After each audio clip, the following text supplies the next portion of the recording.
Bismillahirrahmanirrahim. Assalamualaikum warahmatullahi wabarakatuh. Selamat pagi mahasiswa. Bertemu lagi pada mata kuliah metode pendidikan karakter. Pada kesempatan kali ini kita akan membahas tentang pendidikan karakter melalui kegiatan kepramukaan. Barangkali teman-teman sudah tahu ya apa itu pramuka, dan sejak kecil dari mulai SD waktu itu sudah mulai aktif menjadi anggota pramuka. Baik, apa itu pramuka? Pramuka itu merupakan sebutan bagi anggota Gerakan Pramuka Indonesia yang terdiri dari beberapa tingkatan, mulai dari pramuka siaga, penggalang, penegak, serta pandega. Itu merupakan definisi daripada pramuka. Kemudian pramuka itu sendiri sebagaimana kita ketahui bahwa merupakan singkatan dari Praja Muda Karana. Pramuka Praja Muda Karana, yang artinya rakyat muda yang suka berkarya. Nah, itu singkatan dari pramuka. Adapun untuk tingkatan anggota gerakan pramuka itu ada lima tingkatan. Yang pertama, prasiaga itu usia sebelum 7 tahun.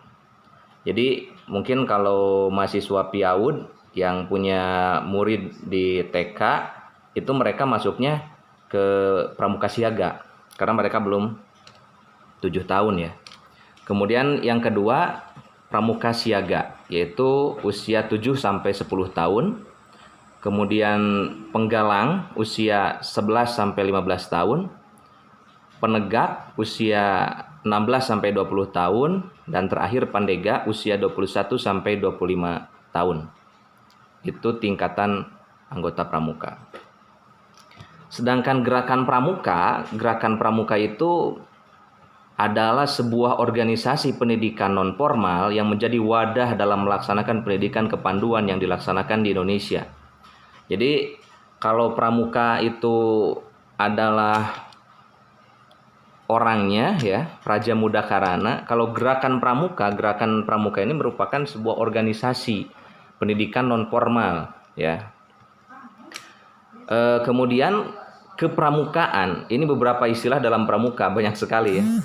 Kepramukaan itu merupakan proses pendidikan di luar lingkungan sekolah dan di luar lingkungan keluarga dalam bentuk kegiatan menarik, menyenangkan, sehat, teratur, terarah, praktis yang dilakukan di alam terbuka dengan prinsip dasar kepramukaan dan metode kepramukaan yang sasaran akhirnya pembentukan watak, akhlak, dan budi pekerti luhur. Jadi kalau kita melihat definisi dari kepramukaan tadi itu sangat relevan dengan bahasan kita, yaitu pada mata kuliah metode pendidikan karakter.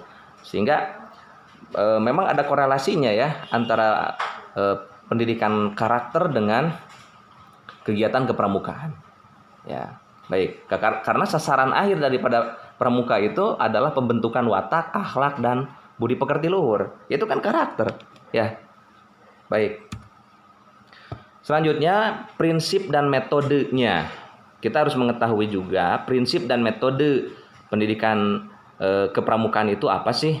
Nah, di sini kita harus tahu bahwa prinsip dasar dan metode kepramukaan merupakan prinsip yang digunakan dalam pendidikan kepramukaan yang membedakan dengan gerakan pendidikan lainnya.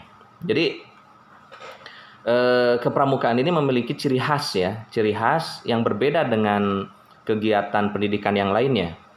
Baden-Powell sebagai penemu sistem pendidikan kepanduan telah menyusun prinsip-prinsip dasar dan metode kepanduan, lalu menggunakannya untuk membina generasi muda melalui pendidikan kepanduan. Beberapa prinsip itu didasarkan pada kegiatan anak atau remaja sehari-hari. Jadi di awal penemuannya metode kepanduan ini, yaitu Baden-Powell mengkondisikan bagaimana karakteristik anak muda waktu itu dalam kesehariannya gitu ya, sehingga bisa diterima oleh kalangan muda. ya, kepanduan itu. Kalau kita melihat dalam anggaran dasar Gerakan Pramuka, dinyatakan bahwa prinsip dasar dan metode kepanduan bertumpu pada pertama, keimanan dan ketakwaan kepada Tuhan Yang Maha Esa. Jelas itu. Yang kedua, kepedulian terhadap bangsa dan tanah air, sesama hidup dan alam seisinya. Ketiga, kepedulian terhadap diri pribadinya. Yang keempat adalah ketaatan pada kode kehormatan pramuka. Itu di dalam anggaran dasar pramuka Indonesia. Jelas ya, yang pertama itu adalah keimanan dan ketakwaan. Selanjutnya, untuk tujuan pramuka. Tujuan pendidikan pramuka itu yang pertama membentuk karakter atau kepribadian serta akhlak yang mulia para generasi muda. Yang kedua, menanamkan rasa cinta tanah air serta bangsa di dalam diri generasi muda. Yang ketiga, menggali potensi diri dan meningkatkan keterampilan para generasi muda sampai menjadi individu yang bermanfaat untuk masyarakat dan negara. Itu tujuan pramuka. Sedangkan prinsipnya, prinsip dasar kepramukaan sebagai norma hidup seorang anggota gerakan pramuka ditanamkan dan ditumbuh kembangkan melalui proses penghayatan oleh dan untuk diri pribadinya dengan dibantu oleh pembina. Sehingga pelaksanaan dan pengamalannya dilakukan dengan sepenuh kesadaran, kemandirian, kepedulian, tanggung jawab, serta keterikatan moral, baik sebagai pribadi maupun anggota masyarakat. Itu prinsip dasarnya. Nah, kemudian kita perlu tahu ya tentang metode kepramukaan ini merupakan cara belajar progresif ya, melalui yang pertama, pengamalan kode kehormatan pramuka. Kita tahu di dalam pramuka itu ada Dasadharma Trisatya, itu merupakan kode kehormatan pramuka. Yang kedua, belajar sambil melakukan, learning by doing, ya, tidak hanya teori tapi praktek langsung. Kemudian yang ketiga, sistem berkelompok, ada permainan dan sebagainya, itu kan ada pengelompokan. Yang keempat, kegiatan yang menantang dan meningkat serta mengandung pendidikan yang sesuai dengan perkembangan ruhani dan jasmani peserta didik. Ya tadi itu kan jadi ada tingkatannya untuk sesuai usia. Nah, itu merupakan metode juga, sebuah metode juga di dalam kepramukaan sehingga sesuai dengan tumbuh kembang secara jasmani maupun rohani, ya. Yang kelima, kegiatan di alam terbuka. Kebanyakan pramuka itu dilakukan di alam terbuka ya, tidak di dalam ruangan. Adapun di ruangan itu biasanya hanya sesi-sesi tertentu saja, tetapi kebanyakan di luar ruangan. Kemudian yang keenam, ada sistem tanda kecakapan. Ya, ada sistem tanda kecakapan, itu harus dipenuhi, ya kan? Biasanya ada SKU, ya, itu biasanya dari mulai tingkat siaga itu sudah harus melakukan, bahkan prasiaga juga ada itu ya. Kemudian yang ketujuh, sistem satuan terpisah untuk putra putri, ya. Jadi ada istilahnya itu pengelompokan, ya. Ada yang putra dan yang putri itu tidak disatukan. Jadi ada sistem satuan terpisah. Yang ke-8 itu ada sistem among. Ya, jadi ada pembina, kakak pembina itu membina adik-adiknya gitu ya. Nah, seperti itu. Yang pandega membina penegak, yang penegak membina siaga, yang siaga mungkin nanti bisa memberikan teladan bagi yang prasiaga, seperti itu. Nah, karena teman-teman mahasiswa PIAUD ini berhubungan dengan anak-anak usia dini, maka kita perlu mengkaji juga ya tentang pramuka prasiaga. Prasiaga ini merupakan solusi praktis bagi penyelenggaraan penguatan pendidikan karakter di satuan pendidikan anak usia dini dan di satuan komunitas pramuka melalui pendekatan bermain. Ya. Hal ini sesuai dengan amanat PP nomor 87 tahun 2017 pasal 1 butir 1 yang menyatakan bahwa penguatan pendidikan karakter atau PPK adalah gerakan pendidikan di bawah tanggung jawab satuan pendidikan untuk memperkuat karakter peserta didik melalui harmonisasi olah hati, olah rasa, olah pikir, dan olahraga. Dengan pendekatan dan kerjasama antar satuan pendidikan, keluarga, dan masyarakat sebagai bagian dari gerakan nasional revolusi mental.